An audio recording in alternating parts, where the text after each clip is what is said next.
All right, Jerry, let me see what you got today in this one. Wow. That is ideal.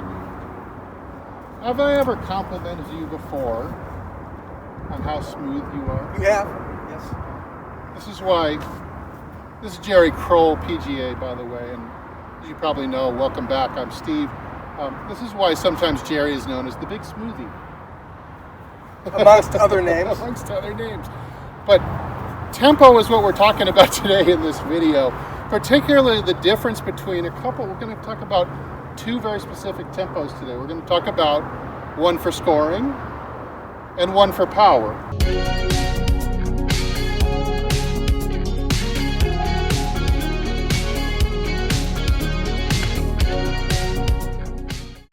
So for example, Jerry, you just showed us which one of those two did you just show us? That was a gamer speed. That was the gamer speed. That was the one where it's the medium length hole that's kind of narrow and you got to make sure that you're in play off and in the fairway off the tee. And I certainly wasn't backing off that one. Right. I wasn't trying to back off. It was just a normal gamer But speed. that's not the wide open par 5 busted swing. No. Okay. So we're talking about two tempos. Mike Austin used to talk to us about this, that we had a scoring tempo that was exactly 1 second from the start of the swing to the top of the swing. Then one more second from the top of the swing to the other end of the swing, to the finish of the swing. So it would be like and a 1 and a 2. Jerry, what I like about this is that when you break it down into 3 parts, because we know that a good swing, all good swings in history have a 3-to-1 ratio to them. So I like breaking up the 1 second into 3s. That way I can say 1 second to the top of the swing, 1/3 of a second to impact, and then the rest of that second to the finish of the swing. Not only giving me that scoring tempo that you just showed us, but also giving us the perfect 3-to-1 ratio. All right, so on my phone, I have downloaded this free app. It's just a Metronome app, and I've set it at 180 beats per minute. That's 3 per second. Sounds something like this. Let's turn the volume all the way up.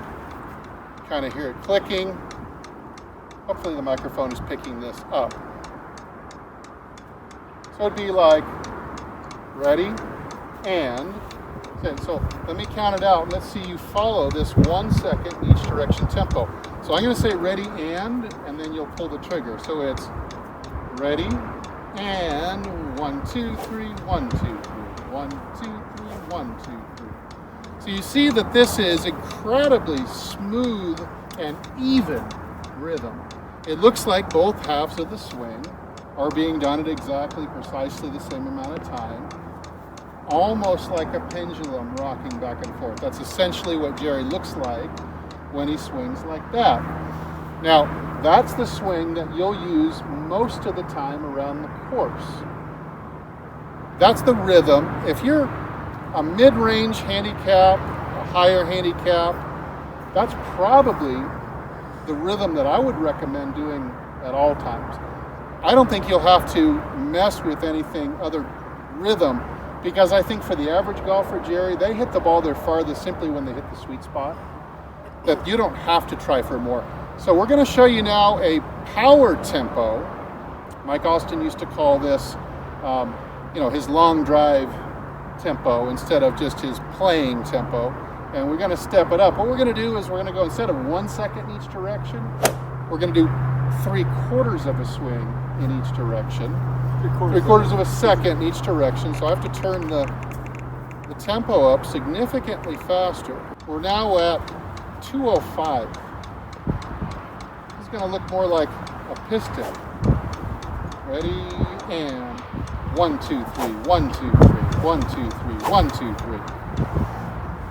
Now, Jerry, I can hear, it's very apparent to me that the swooshes that you're making in those swings, I bet you're not even trying to swing hard. But it's quite clear that the swooshes are louder and the speed is higher. Why?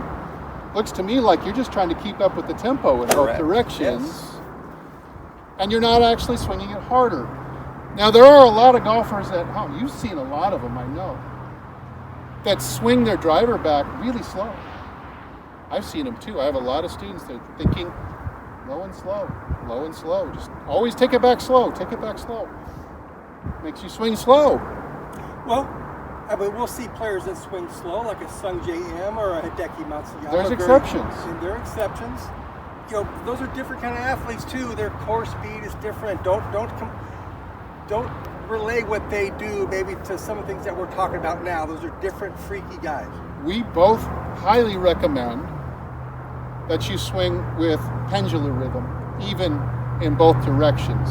So Jerry, let's do this experiment. Let me have you hit a golf ball at 180, which is your playing speed, 1 second in each direction. It's kind of slow actually compared to guys playing on tour, but this is how Mike Austin did it. Mike hit it way farther than them, very straight, but he was so consistent. So this is your consistent playing swing, gotta get it in play, gotta store.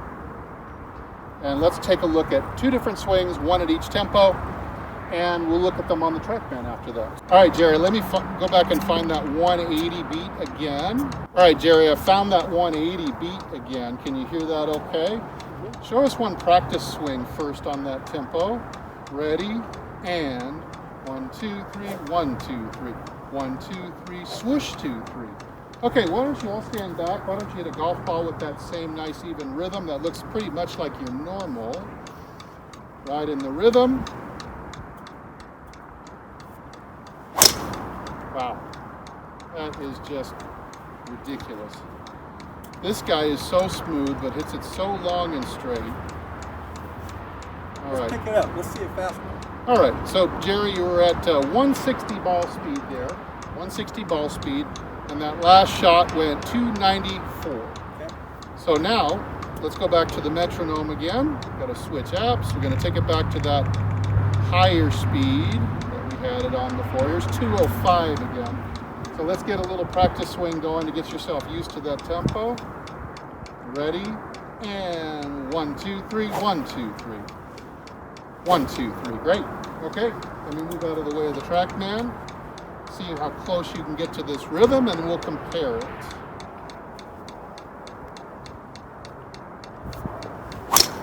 Wow.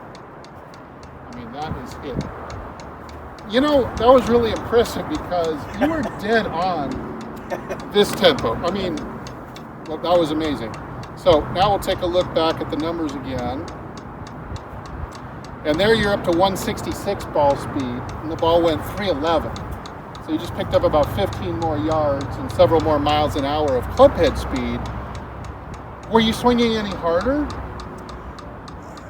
Or just swinging to the rhythm? No, it was a rhythm mostly in the backswing. You know, when you make that faster backswing, you know, that faster backswing creates force going back down the other way. So you're telling me that you increased your clubhead speed there. Let me stop the clicking sound for a second. You're telling me that you just upped your clubhead speed by 4 or 5 miles an hour just now, and you weren't even trying to do anything different on the way down.